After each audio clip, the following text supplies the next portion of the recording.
Senang rasanya bisa berkomunikasi dengan Mbak Ana. Selain jauh, waktu juga selalu sulit untuk menemukan momen yang tepat bisa berkomunikasi. Selamat sore Mbak Ana dan selamat pagi waktu Indonesia. Bagaimana kabarnya Mbak Ana? Selamat sore Mas Adven, terima kasih. Saya kabarnya baik.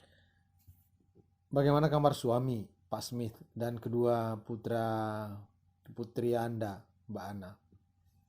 Alhamdulillah, kabar kami semua sudah sehat dan anak-anak juga sudah kembali normal. Apakah boleh diceritakan sedikit kepada pendengar setia Radio Republik Indonesia, The Voice of Indonesia, La Voz de Indonesia, berapa lama Mbak Ana dan keluarga berjuang melawan COVID-19 ini, Mbak Ana? Kalau untuk saya sekitar 3 mingguan, suami saya sekitar 2 minggu lebih. Kalau anak-anak hanya semingguan ya. Kalau bisa saya ceritakan, saya dan suami saya mengalami gejala di hari yang sama. Di pagi hari ketika saya bangun tidur, saya mulai merasakan gejala-gejala, di antaranya kami demam, lalu tenggorokan sakit, terus badan sudah merasa tidak enak, ya agak sedikit pusing waktu itu. Mbak Ana, apa yang pertama sekali Mbak Ana lakukan? Apakah saat itu pandemi ini sudah menerpa kencang di El Salvador? Maaf, apakah kami boleh tahu sebelumnya di kota mana persisnya Mbak Ana dan keluarga tinggal? Maaf, saya tinggal di Guayaquil, Ekuador. Saya merasakan gejala, saya pikir itu memang COVID, karena kebetulan di kantor suami saya sudah ada pengumuman bahwa ada beberapa yang sudah positif. Lalu saya menelpon dokter, yang kemudian dokter datang ke rumah kami. Gejala pertama saya adalah tanggal 26 Maret, yang kebetulan di kota tempat tinggal kami, Guayaquil, adalah tempat epicentrum dari COVID, yang kebetulan sudah sekitar 3.000-an orang. Jadi dengan adanya info dari kantor suami kalau ada beberapa yang positif, dan saat itu suami saya masih bekerja di kantor yang kebetulan ada kontak langsung dengan mereka yang positif, jadi ya kami berdua meskipun belum tes, kami sudah istilahnya legowo atau memikirkan langkah selanjutnya. Oh ya, maaf sebelumnya kami dari radio lupa mengucapkan selamat felicidades, enhorabuena Mbak Ana dan keluarga akhirnya bisa lolos dari jebakan maut si COVID-19. 3.000 orang itu angka meninggal atau bagaimana? Ya, apakah itu terinfeksi positif atau yang meninggal, Bu? Oh ya, kami juga melihat video-video kiriman yang tersebar banyak di medsos tentang pandemi yang terjadi di Guayaquil. Kalau melihat betul video itu terjadi seperti itu, sangat menyedihkan dan sangat mengkhawatirkan.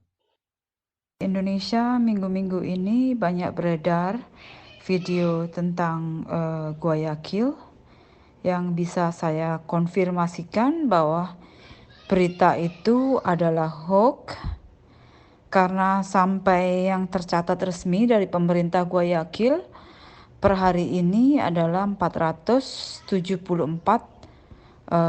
korban COVID di seluruh negara Ekuador. Kalau di Guayaquil saya belum tahu kepastiannya, cuma memang yang terbesar yang meninggal adalah di Guayaquil. Kejadian yang meninggal itu adalah bulan Maret dan awal April memang banyak yang meninggal dan ada beberapa di video yang meninggal itu benar kejadian di Guayaquil, tapi uh, yang sangat banyak itu bukan sebagian the video itu bukan berasal dari Guayaquil. Saya juga sudah dikonfirmasi oleh Ibu Kedubes RI untuk Ekuador bahwa foto-foto itu adalah sebagian diambil dari foto korban yang ada di narkoba Meksiko. Oke, kembali ke hari pertama tadi Mbak Ana ya. Eh, Mbak Ana kan yakin terkena COVID, lalu memanggil dokter datang ke rumah.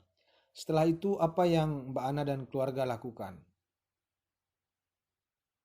Setelah kami yakin bahwa kami merasa terkena COVID, kami memanggil dokter yang kemudian datang ke rumah. Lalu dokter menjadwalkan untuk tes lab datang ke rumah. Setelah itu saya dan suami berusaha mencari-cari dari sumber resmi tentang apa yang akan kita hadapi ke depan, untuk COVID, baik dari CDC, dari WHO, dan kita banyak juga melihat video-video kesaksian para pasien yang sembuh, dan saya dan suami memutuskan untuk karantina mandiri di rumah dengan tetap laporan ke dokter setiap hari. Dalam setiap hari saya dan suami selalu mencatat suhu tubuh kami, lalu kami juga punya alat oximeter pulse untuk mengukur kadar level oksigen yang ada dalam tubuh kami. Jadi saya laporannya per hari telepon ke dokter. Bagaimana Mbak Ana dan keluarga melewati hari-hari yang sangat berat ini? Apa saja kegiatan yang Mbak Ana lakukan di rumah bersama dengan keluarga? Untuk melewati hari-hari yang terberat itu, alhamdulillah suami saya kita saling sama-sama mendukung. Suami saya menguatkan saya. Pertama memang saya ada rasa takut karena saya ada 2 anak yang masih berusia 6 sampai 3 tahun yang kebetulan juga mereka ada gejala COVID karena kita tinggal dalam satu rumah dan ya kemungkinan besar mereka terpapar. Saya selalu memberikan pertanyaan ini kepada narasumber saya, khususnya tentang, maksud saya narasumber Voice of Indonesia, tentang corona.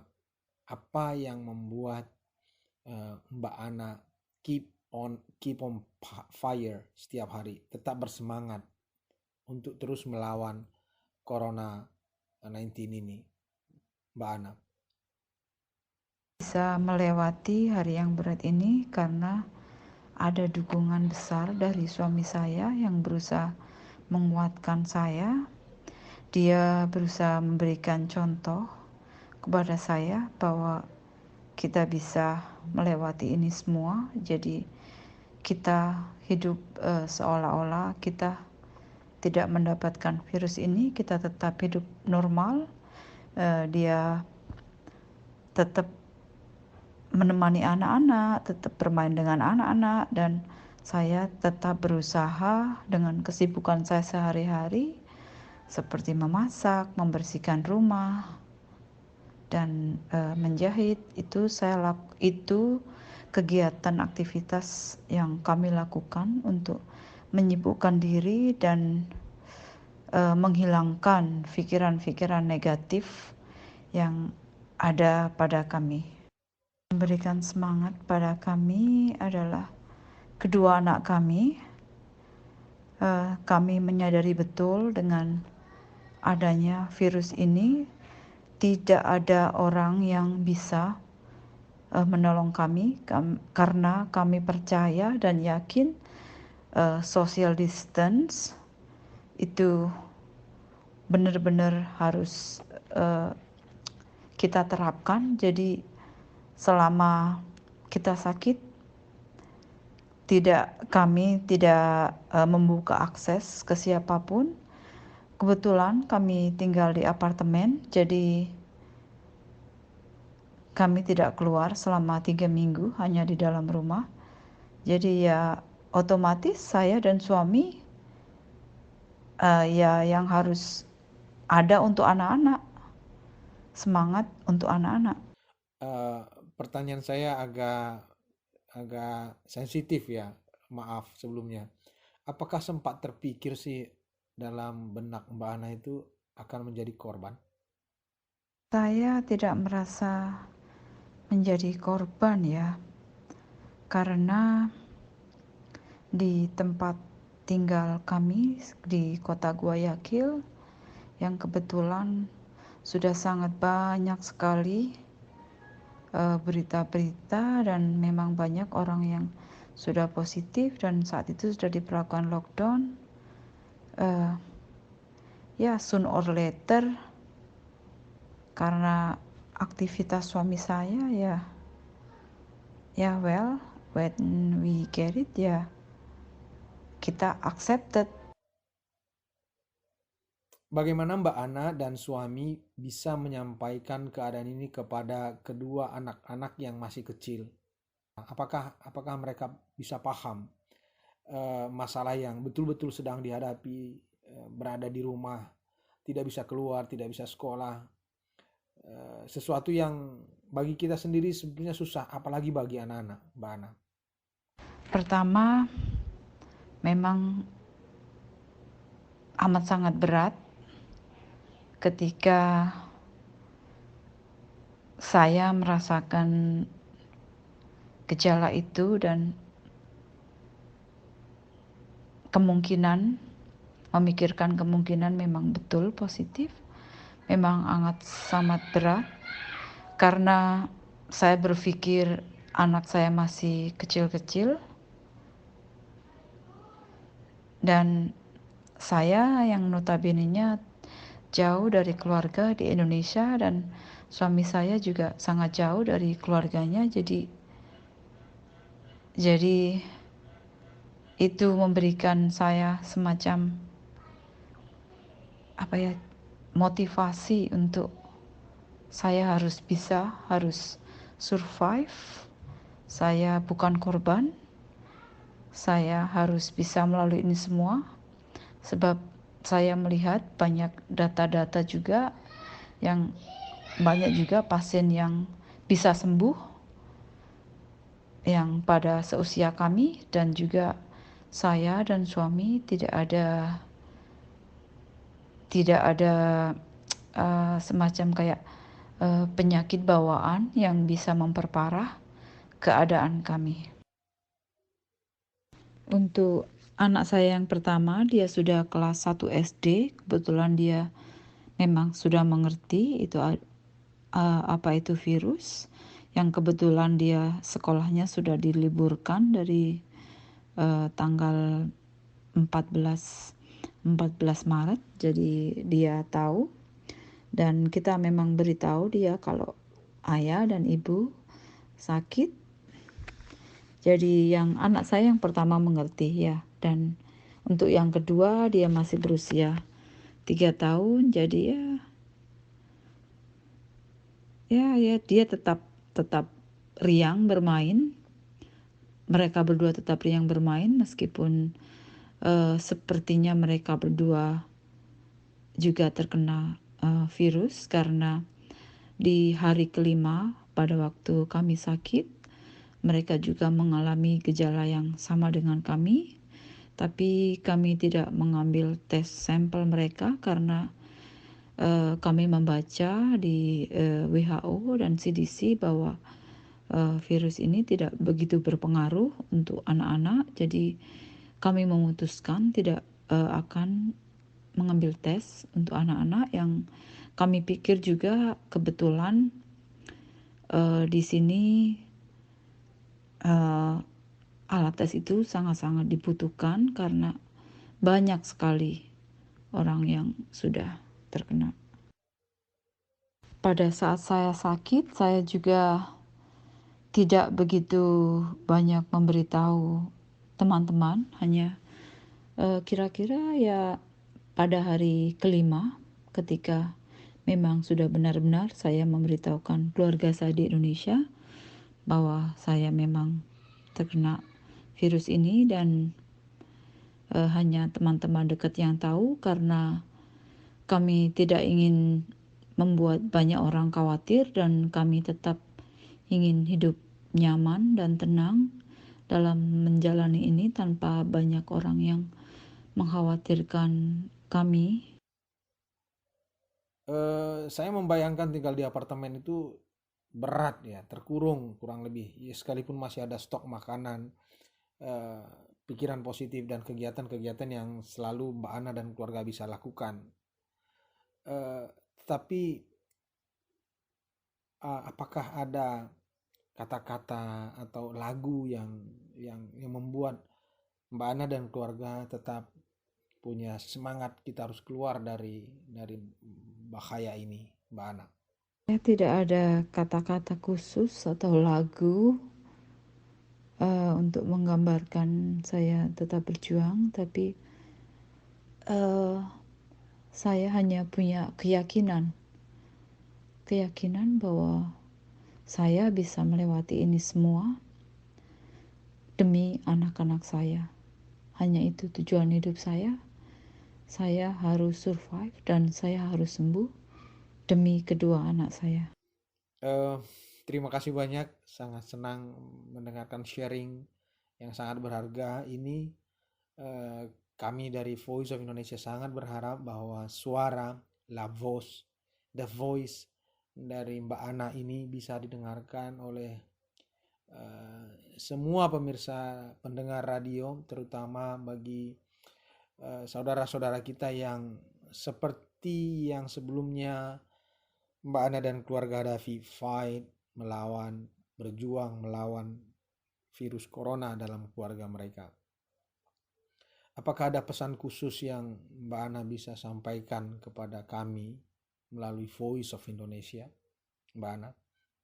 Untuk pendengar setia Voice of Indonesia, patuhi peraturan pemerintah setempat yang berlaku, stay at home, kalaupun keluar untuk hal-hal yang sangat-sangat penting, social distance sementara, hindari berkumpul dengan grup, gunakan masker saat keluar rumah, dan selalu jaga kebersihan tangan, tubuh, termasuk cuci tangan, dan bersihkan badan, dan langsung mencuci pakaian kalau dari luar rumah. Satu lagi, saran saya bagi penderita yang divonis positif coronavirus,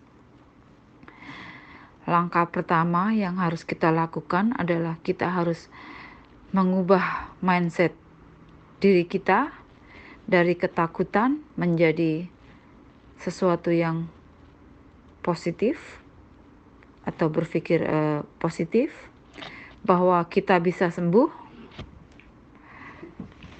Cara yang kita lakukan adalah satu, dengan meningkatkan imun tubuh kita, yaitu dengan kita makan makanan sehat, mengkonsumsi buah-buahan, sayur-sayuran, dan vitamin. Dan yang tidak kalah penting adalah kita harus tetap aktif. Meskipun kita sakit, kita harus tetap aktif, kita harus tetap bergerak, kita harus mengalihkan energi negatif kita menjadi sesuatu yang positif. Kita alihkan semua rasa sakit kita dengan kita beraktivitas yang kita sukai. yang bisa meringankan rasa sakit yang kita hadapi. Terima kasih. Terima kasih banyak atas kesempatan yang sangat berharga ini. Mudah-mudahan suatu saat kita bisa bertemu di Indonesia tanpa masker, tanpa jarak. Dari Jakarta, Radio Republik Indonesia, The Voice of Indonesia, Advent Tambun, Informa.